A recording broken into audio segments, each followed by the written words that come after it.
क्या आपने कभी सोचा है कि भारत में आधुनिक शिक्षा प्रणाली की शुरुआत कैसे हुई? अंग्रेजी भाषा को पढ़ाई में इतना महत्व क्यों मिला? इसका जवाब मिलता है 1854 के एक ऐतिहासिक दस्तावेज में, जिसे वुड्स डिस्पैच कहा जाता है। 1854 में सर चार्ल्स वुड ने यह डिस्पैच भारत के गवर्नर जनरल को भेजा था। उस समय वे ईस्ट इंडिया कंपनी के बोर्ड ऑफ कंट्रोल के अध्यक्ष थे।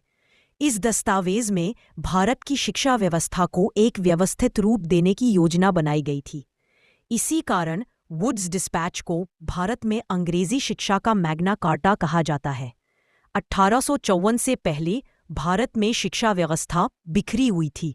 कहीं संस्कृत और फारसी पढ़ाई जाती थी, तो कहीं अंग्रेजी शिक्षा दी जा रही थी।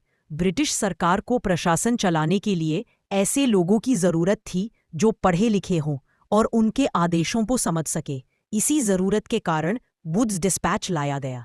इस डिस्पैच में यह तय किया गया कि उच्च शिक्षा अंग्रेजी भाषा में दी जाएगी, जबकि प्राथमिक स्तर पर भारतीय भाषाओं को बढ़ावा दिया जाएगा।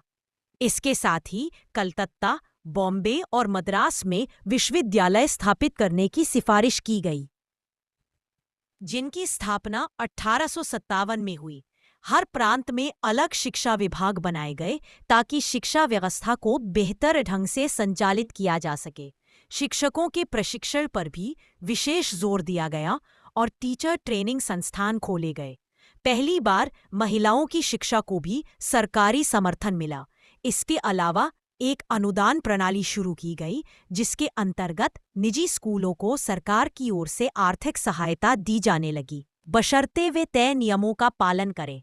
ऊपर से देखने में वुड्स डिस्पैच का उद्देश्य शिक्षा और ज्ञान का प्रसार था, लेकिन इसके पीछे एक राजनीतिक सोच भी थी।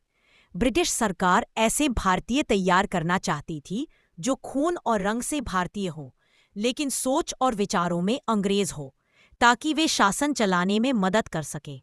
लेकिन दिलचस्प बात यह है कि यही शिक्षा आगे चलकर भारतीयों में जागरूकता और राष्ट्रीय चेतना का कारण बनी।